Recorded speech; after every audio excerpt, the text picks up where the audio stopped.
United States built 18 fighter designations between F-100 and F-117. Some broke every speed record ever set, some never left the drawing board, and 5 of them were so classified they officially never existed. The North American F-100 Super Sabre entered service in 1954 as the first U.S. fighter capable of supersonic speed and level flight.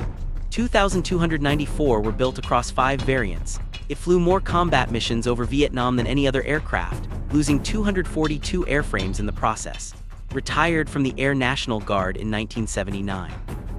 The McDonnell F-101 Voodoo entered service in 1957, originally designed as a long-range bomber escort.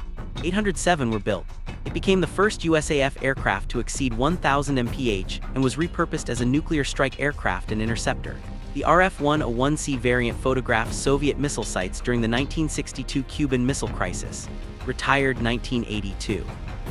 The Convair F-102 Delta Dagger entered service in 1956 as the world's first supersonic all-weather interceptor. Over 1,000 were built. It was the first operational aircraft to use area rule fuselage design and carried no guns, relying entirely on missiles. 14 were lost in Vietnam. Retired from combat service in 1976. The Lockheed F-104 Starfighter entered service in 1958 as the first combat aircraft capable of sustained Mach 2 flight. 2,578 were built across all nations. It simultaneously held the world's speed, altitude, and rate of climb records. Its unforgiving handling killed so many pilots in German service it earned the nickname Widowmaker. Retired from Italian service in 2004.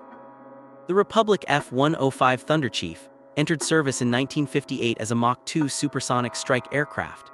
833 were built across the B, D, and F variants. It carried the heaviest bomb load of any single-seat aircraft in Vietnam. Of 833 built, 382 were lost to combat and accidents, over 45% of the entire fleet. Retired 1984.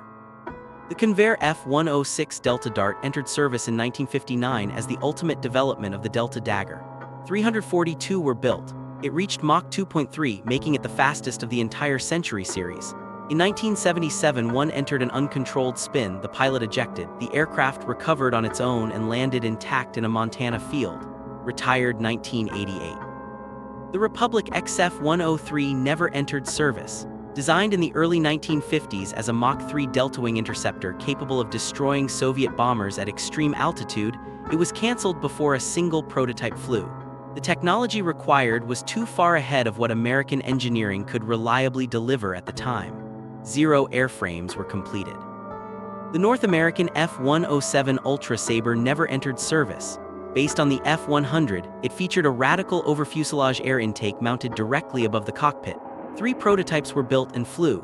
It lost the tactical strike competition to the F-105 Thunderchief, and all 3 prototypes ended their careers as research aircraft. 2 survive in museums today. The North American XF-108 Rapier never entered service. Designed as a Mach 3 long-range interceptor to escort the XB-70 Valkyrie deep into Soviet airspace, it was canceled in 1959 before any prototype was completed. When the Soviet Union shifted from bombers to ICBMs as its primary nuclear delivery system, the entire requirement ceased to exist. The F-109 never received an official assignment.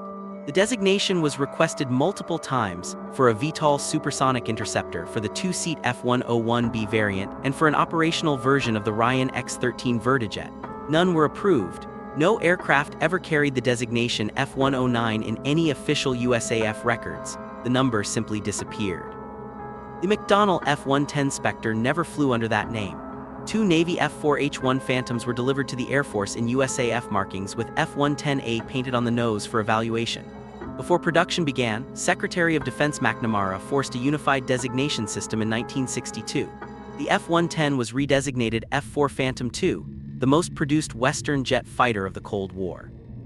The General Dynamics F-111 Aardvark entered service in 1967 as the world's first variable sweep wing production aircraft.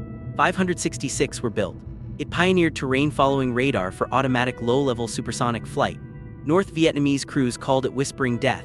In 1986, it flew the longest fighter combat mission in history, a 13-hour, 6,400-mile round trip strike against Libya. Retired 1998.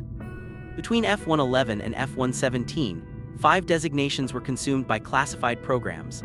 F-112 through F-116 were assigned to captured Soviet MiGs, MiG-21s, MiG-23s, and related variants flown secretly out of Area 51 under programs including Have Donut and Constant Peg.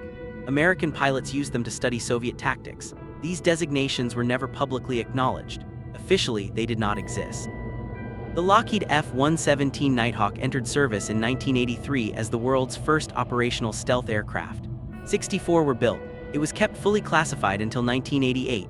Its radar cross-section was equivalent to a small bird.